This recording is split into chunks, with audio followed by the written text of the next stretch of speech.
नमस्कार दोस्तों, कभी सोचा है एक दिन तुम नींद से उठो और देखो कि तुम्हारे फोन की स्क्रीन पर लिखा हो वेलकम टू द ईयर 2050। घर की दीवार पर डिजिटल विंडो हो जहां तुम अर्थ से नहीं बल्कि मार्स से सनराइज देख रहे हो और तुम्हारा बेस्ट फ्रेंड एक रोबोट हो जो तुम्हारा मूड स्कैन करके चाय बना रहा हो। अब सोचो उसी चाय के एक घूंट के बाद तुम फिर से ब्लिंक करो और तुम खुद को 1990 के एक छोटी सी गली में पाओ जहाँ तुम्हारे माँ बाप जवान दिख रहे हैं, कैसेट प्लेयर बज रहा है और तुम उनके साथ चाय पी रहे हो बिना उन्हें बताए कि तुम उनके होने वाले भविष्य में उनके बेटे हो। दोस्तों, ये कोई फिल्म नहीं है, ये टाइम ट्रेवल है। एक ऐसा कॉन्सेप्ट जिसे हम कभी एक कल्पना समझते थे, लेकिन आज दुनिया के कुछ साइंटिस्ट, कुछ रेबेल बिलियनर्स और कुछ सीक्रेट एजेंसी छुप छुप के वक्त के लॉजिक को तोड़ने की कोशिश कर रहे हैं। सर्न के अंदर पार्टिकल्स लाइट की स्पीड से टकरा रहे हैं, क्वांटम कंप्यूटर्स हमसे ज्यादा फास्ट सोच रहे हैं, आइंस्टीन की थ्योरी को नए नए एक्सपेरिमेंट चैलेंज कर रहे हैं और कहीं किसी शैडो लैब में कोई साइंटिस्ट शायद पहली बार पास्ट में ईमेल भेजने का कोड लिख रहा है। दोस्तों, अल्बर्ट आइंस्टीन ने कहा था टाइम इज रिलेटिव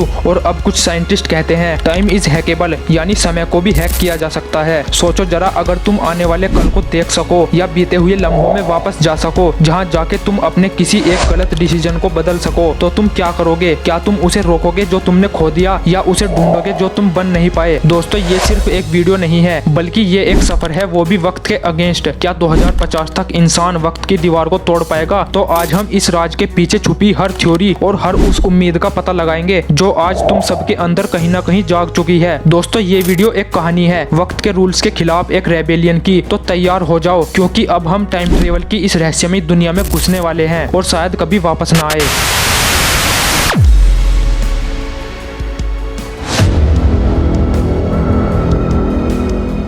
दोस्तों, चैप्टर 1 शुरू करने से पहले आप एक कहानी सुनो जो टाइम ट्रेवल की इस जर्नी को एक सपने से हकीकत तक ले जाती है। 2006 का साल था। दिल्ली के एक छोटे से फ्लैट की छत पर 11 साल का दीपक अपने पापा के साथ बैठा आसमान के तारों को देख रहा था। उन दोनों का एक रूटीन था, हर वीकेंड रात को आसमान देखना, सपने देखना। उस रात उसके पापा ने उससे एक अजीब सा सवाल पूछा, बेटा अगर एक दिन तुम्हें टाइम ट्रेवल का मौका मिले तो तुम सबसे पहले कहाँ जाओगे? दीपक हंस के बोला, आपके पास पापा, आपको मिलने। इतना सुन के उसके पापा मुस्कुरा दिए, लेकिन दीपक ने नहीं सोचा था कि कुछ सालों बाद वो मुस्कुराहट एक याद बन जाएगी। 2012 में एक रोड एक्सीडेंट ने दीपक के पापा को उससे छीन लिया। जिंदगी बदल गई, दुनिया की हर घड़ी तेज भाग रही थी, लेकिन दीपक का मन एक पल में अटका हुआ था। वो पल जब उसने पापा से टाइम ट्रेवल का वादा किया था। सालों बीत गए, दीपक बड़ा हो गया, उसने फिजिक्स में मास्टर किया और क्वांटम रिसर्च में घुस गया। एक दिन एक एक्सपेरिमेंट के दौरान जब वो क्वांटम सिमुलेटर में अपनी चाइल्डहुड मेमोरीज के सिग्नल एनालाइज कर रहा था,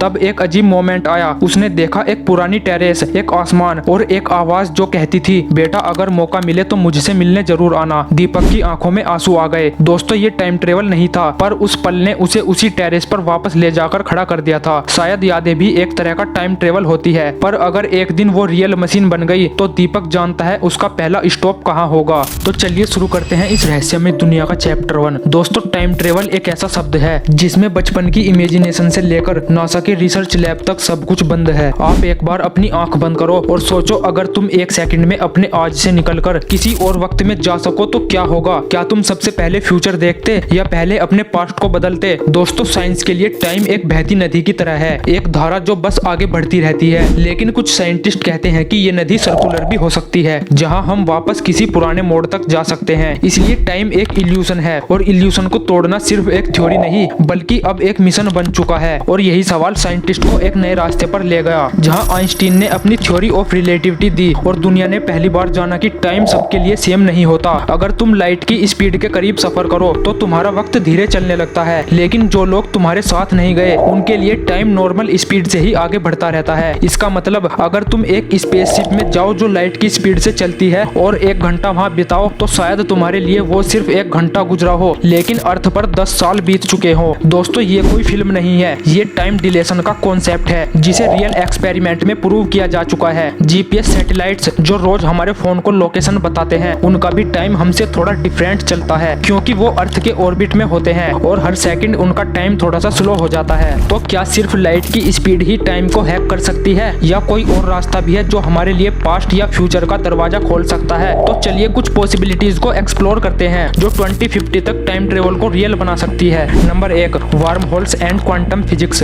दोस्तों जब हम वार्म होल्स की बात करते हैं तो समझ लो एक शॉर्टकट खुल जाता है, स्पेस और टाइम का बाईपास, एक कॉस्मिक टनल जिसमें घुस के तुम यूनिवर्स के किसी भी कोने में किसी भी वक्त में जा सकते हो। थियोरेटिकली आइंस्टीन और नाथन रोजन ने 1935 में एक थ्योरी दी थी जिसमें उन्होंने ये बताया कि ब्लैक होल और व्हाइट होल के बीच एक ब्रिज हो सकता है जिसे आज हम वार्म होल के नाम से जानते हैं। ये थ्योरी मैथ के लेवल पर पॉसिबल है, लेकिन प्रॉब्लम ये है कि ये वार्म होल अनस्टेबल होते हैं, उनमें घुसने से पहले ही वो कोलैप्स हो जाते हैं। लेकिन अगर किसी तरह उन्हें स्टेबल रखा जा सके तो समझो टाइम का दरवाजा खुल गया। सोचो जैसे तुम एक कागज के दोनों एंड को फोल्ड करके एक होल बनाते हो और उस होल से दो दूर के पॉइंट एक सेकंड में कनेक्ट हो जाते हैं। वार्म होल थ्योरेटिकली ऐसे ही काम करता है, एक वक्त से दूसरे वक्त का शॉर्टकट। लेकिन प्रॉब्लम यह है कि वार्म होल को स्टेबल रखने के लिए एक्सोटिक मैटर की जरूरत होती है जो नेगेटिव एनर्जी को क्रिएट करे। अब तक हमें ऐसा कोई मैटर नहीं मिला, लेकिन सर्न जैसे लैब्स और क्वांटम फिजिक्स के एक्सपेरिमेंट इस डायरेक्शन में काम कर रहे हैं। अगर 2050 तक हम एक्सोटिक मैटर या उसके अल्टरनेटिव को ढूंढ पाते हैं तो वार्म होल शायद एक टाइम मशीन का रास्ता बन सकता है। और इसी पॉइंट पर आता है क्वांटम फिजिक्स। दोस्तों क्वांटम इंटेग्लिमेंट, क्वांटम टनलिंग, ये सब इतने अजीबोगरीब फिनोमिना है जो फिजिक्स के हर लॉजिक का मजाक उड़ा देते हैं। जैसे अगर तुम्हारे पास दो पार्टिकल है, एक पार्टिकल यहाँ अर्थ पर और दूसरा बहुत दूर जैसे लाइट ईयर्स दूर किसी और गैलेक्सी में। अब ये पार्टिकल क्वांटम इंटेग्लिमेंट के फिनोमिनन में जुड़े हुए हैं। मतलब जब एक पार्टिकल हिलता है तो दूसरा भी तुरंत रिएक्ट करता है, चाहे वो कितनी भी दूरी पर हो। मतलब डिस्टेंस या टाइम उनके बीच रुकावट ही नहीं है। तो अगर नेचर के सबसे छोटे पार्टिकल्स टाइम और स्पेस के रूल्स को तोड़ सकते हैं तो क्या हम उनका यूज करके एक मशीन बना सकते हैं जो सेम काम करे। Number 2, cosmic strings and black holes, वक्त का अल्टीमेट ट्विस्ट। क्या तुमने कभी कॉस्मिक स्ट्रिंग्स के बारे में सुना है? दोस्तों ये एक हाइपोथेटिकल कॉन्सेप्ट है। ये थ्योरेटिकली सुपर डेंस ऑब्जेक्ट है जो यूनिवर्स के शुरुआत के समय से बचे हुए हैं। साइंटिस्ट मानते हैं कि अगर दो कॉस्मिक स्ट्रिंग्स एक दूसरे के करीब से गुजरे तो स्पेस टाइम इतना ज्यादा ट्विस्ट हो सकता है कि एक क्लोज्ड टाइम लूप बन जाए। मतलब सोचो तुम एक स्पेसशिप में घूमो और जब वापस आओ तो तुम पास्ट में पहुंच चुके हो। और ये सिर्फ कॉस्मिक स्ट्रिंग्स तक लिमिटेड नहीं है, बल्कि ब्लैक होल्स भी टाइम के इस खेल में बड़े प्लेयर हैं। उनकी ग्रेविटी इतनी इंटेंस होती है कि वो टाइम को स्लो या बेंड कर सकते हैं। अगर हम एक रोटेटिंग ब्लैक होल के करीब एक सेफ ऑर्बिट में स्पेस क्राफ्ट ले जाए तो टाइम डिलेशन के थ्रू हम फ्यूचर में जंप कर सकते हैं। मतलब जहाँ स्पेसशिप के लिए कुछ घंटे गुजरे वहाँ अर्थ पर सालों टाइम बीत चुका हो। लेकिन दोस्तों प्रॉब्लम यह है कि ऐसे ऑब्जेक्ट्स के पास सेफली जाना अभी टेक्नोलॉजी के लिए मुश्किल है।